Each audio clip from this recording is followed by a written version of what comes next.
আশাকর্মীর চাকরি পাইয়ে দেওয়ার নামে টাকা নেওয়ার অভিযোগ মুর্শিদাবাদের সাগরদিঘির কাবিলপুরের পঞ্চায়েত সদস্যের বিরুদ্ধে এই অভিযোগ সামনে আসছে। 1.5 লক্ষ টাকার বিনিময়ে চাকরি দেওয়ার আশ্বাস, এমনটাই অভিযোগ উঠছে। তবে অভিযোগ অস্বীকার করেছেন পঞ্চায়েত সদস্য। আশাকর্মীর চাকরি পাইয়ে দেওয়ার নামে টাকা নেওয়ার অভিযোগ উঠছে পঞ্চায়েত সদস্যের বিরুদ্ধে, যদিও পঞ্চায়েত সদস্য এই অভিযোগ অস্বীকার করেছেন। মুর্শিদাবাদের সাগরদিঘির কাবিলপুরের ঘটনা, 1.5 লক্ষ টাকার বিনিময়ে চাকরির আশ্বাস দেওয়ার অভিযোগ, যদিও এই অভিযোগ নস্যাৎ করেছেন পঞ্চায়েত প্রধান। পঞ্চায়েত সদস্যের বিরুদ্ধে এই অভিযোগ সামনে আসার পরেই ইতিমধ্যেই ঘটনায় চাঞ্চল্য তৈরি হয়েছে। আশা কর্মীর চাকরি পাইয়ে দেওয়ার নামে টাকা নেওয়ার অভিযোগ সামনে আসছে। মুর্শিদাবাদের সাগরদিঘির কাবিলপুরের পঞ্চায়েত সদস্যের বিরুদ্ধে এই অভিযোগ উঠছে।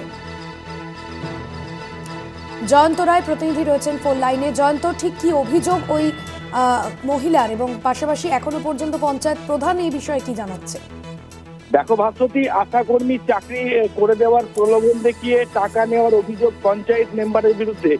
ঘটনাটি ঘটেছে মুর্শিদাবাদের সাগরদিঘি ব্লকের কাবিলপুর পঞ্চায়েতের পোড়াপাড়া এলাকায়। অভিযুক্ত ওই মেম্বারের নাম ইফতিকার আলম। তিনি সিপিএম এর সমর্থিত নির্দল মেম্বার। জানা যায় ওই এলাকায় তারিফুল খাতুন নামে এক মহিলার কাছ থেকে আশাকর্মীর চাকরি করে দেওয়ার নামে নগদ 20,000 টাকা নেয় ওই মেম্বার।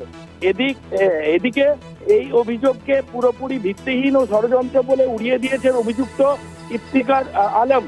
এই মেম্বারের বিরুদ্ধে আরো অভিযোগ, তার বোন লালগোলা ব্লকে বিয়ে হয়েছে হওয়া সত্ত্বেও সাগরদিঘি ব্লকের ভোটার কার্ড করে সেই চাকরি তার বোনের নামে নিয়েছে, এমনটাই অভিযোগকারী আরো জানান, এই বিষয়ে আমি বিডিও এবং এসডিও সহ বিভিন্ন দপ্তরে নালিশ জানিয়েছি।